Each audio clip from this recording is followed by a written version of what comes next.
This is the third in a series of episodes talking specifically about leadership. This time, I want to go deeper and wider and take a look at leadership emergence theory as it was developed in the 80s by Fuller Professor Emeritus Dr. J. Robert Clinton. Let's start in 1980. I was in elementary school and I was not a Christian at the time, but if I had been, there's a strong chance that I would have heard a song by the Hemp Hills that's been sung by children's choirs all around the U.S. and probably the globe. It goes something like this. He's still working on me to make me what I need to be. It took him just a week to make the moon and the stars, the sun and the earth and Jupiter and Mars. How loving and patient he must be. He's still working on me. And this cute little song is a powerful reminder of the process that every believer goes through. The process by which God himself works methodically and systematically to conform you and I into the image of Christ. Now, in theological terms, I realize this hints at predestination. Or, if you want to make it purely humanistic, it sounds a lot like the stages that every living thing moves through from birth to death. The same developmental stages that I learned all about in my psychology classes in college. Personally, I fall somewhere in the middle of those two, which is why I like the word providence. For me, it reminds me that God is always at work in my life. It reminds me that in His providential hand, nothing is wasted. Nothing is disposable. My entire life from birth to present matters, and He has always been involved, often in ways I don't fully comprehend. And that's also the message of Dr. Clinton's book, The Making of a Leader. Beginning in the 80s, Dr. Clinton and his students began a massive study of leaders, historic, biblical, and contemporary. At the time of the original publication in 1988, they had 500 case studies. And by the time the second edition was published in 2012, they had conducted another 3,000 studies. As they've compared the findings from those studies, they've gained insights that they believe are transferable to other leaders' lives, including your own. First and foremost, Clinton believes that those insights can help leaders in all kinds of situations to identify and become more sensitive to God's working in their own lives as He forms them into the leaders that He wants them to be. In other words, your growth and development as a leader isn't happenstance. You've been and are being shaped by deliberate training and experiences providentially used by the hand of God. He is your teacher, and you are His student. But, as Dr. Clinton says, even though all leaders are constantly being trained by God, not all of them learn from the training. In fact, Dr. Clinton has stated elsewhere in his lifetime of research that as many as 70% of all leaders do not finish well. A major reason for this is a lack of perspective. We need to have a lifetime perspective on leadership and on how God shapes us over our lifetimes. So why is this important? As Dr. Clinton says, if you know that God will be developing you over a lifetime, you'll most likely stay for the whole ride. In other words, you won't give up on yourself or the work that God is doing in you. So, leadership emergence theory begins with the concept of formulating a timeline of 5 developmental phases. In phase 1, God providentially works foundational items into the life of the leader-to-be. Personality, experiences, time context, and more. These are all the building blocks. And in phase 1, character traits are also formed and embedded. And while it may be difficult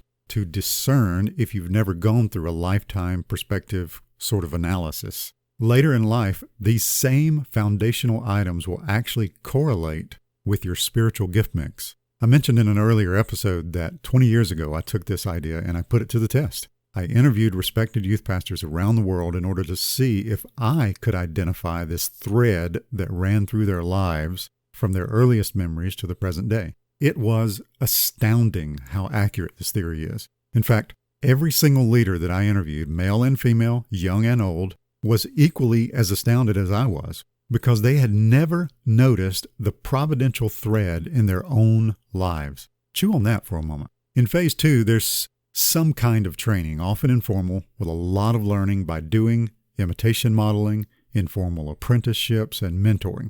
Sometimes, though, it is formal, as in Bible college or seminary. And sometimes it's simply a specific entry-level leadership experience. But always, Dr. Clinton says, the major thrust of God's development in this phase is inward. The real training program is in the heart of the leader-to-be, not in the fruit of his or her efforts. In phase 3, leadership in a particular arena is the prime focus of life. Further training is usually incidental, often not intentional. During phases 1, 2, and 3, God is primarily working in the leader, remember? Your life is primarily about what God is doing to and in your life, not through it. Let me say that again. In these early phases, your life is primarily about what God is doing to and in your life, not through it. Clinton points out that most emerging leaders don't recognize this.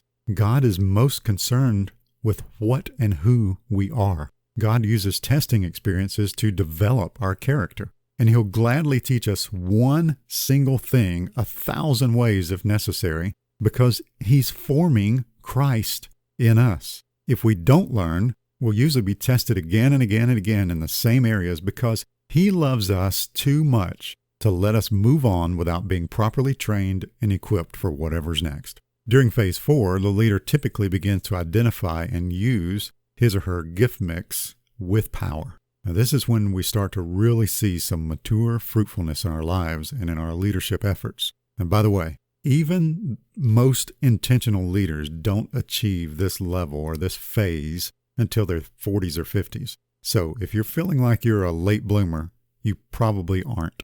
During phase 5, convergence occurs, which Dr. Clinton says is a time of very productive and satisfying ministry. Now, speaking of which, throughout the book, Dr. Clinton uses the word ministry, and he uses it in a traditional sense, meaning employed as a pastor or something like that. But in 2009, Dr. Anita Stadler wrote, quote, "After 2 decades of successful application in the ministry environment, leadership emergence theory provides a framework that has now been demonstrated to apply in the corporate environment for leaders who believe that God cares about every aspect of their life, including their development as leaders," end quote.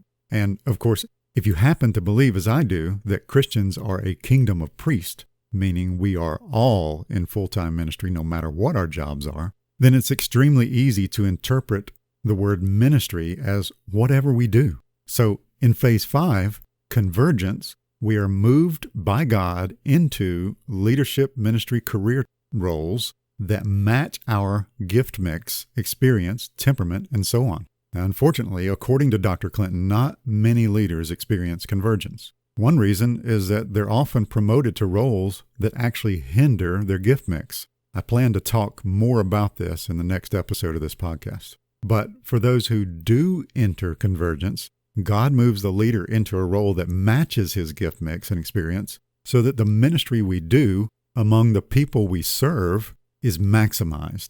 The key here for you today is to remember that throughout all of this, it is God who gives the assignments. Often, that little much principle stated in Luke 16:10 is operating. Can you be faithful in the little things? If you can, then you'll be given greater things. If not, God's going to have to teach you the same lesson again. And those problems you faced and will continue facing, those are God's stepping stones to maturity. Each step in the process is important in order to reach the next step in the process. What we truly are is revealed in those crucibles of life because what we are in conflict is much more critical than what we do. And the insights we gain are insights that can honestly probably not be learned in any other way. As Dr. Clinton says, it's bad enough to have to go through conflict. It's even worse to go through conflict and not profit from it. Perhaps the key issue in all of this, he says, is submission.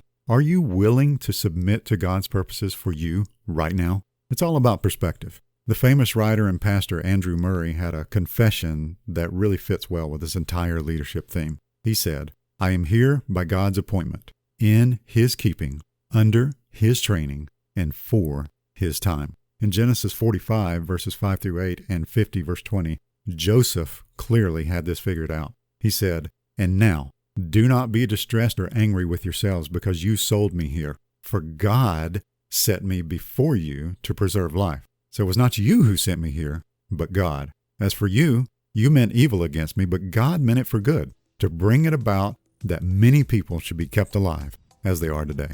That's just one example. Philippians 1:6 and 2:13 says, "And I am sure of this, that he who began a good work in you will bring it to completion at the day of Jesus Christ. For it is God who works in you, both to will and to work for his good pleasure." Nothing in your life needs to be, nor is intended to be, wasted. That's the wrong way to think. Nothing is disposable with God. Your entire life, from birth to present, matters. Even the parts that were painful, perhaps even, especially the parts that were painful.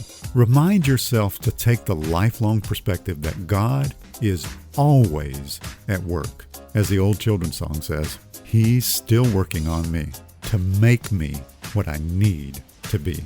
That's the right perspective. Remember, a better mind always leads to a better life.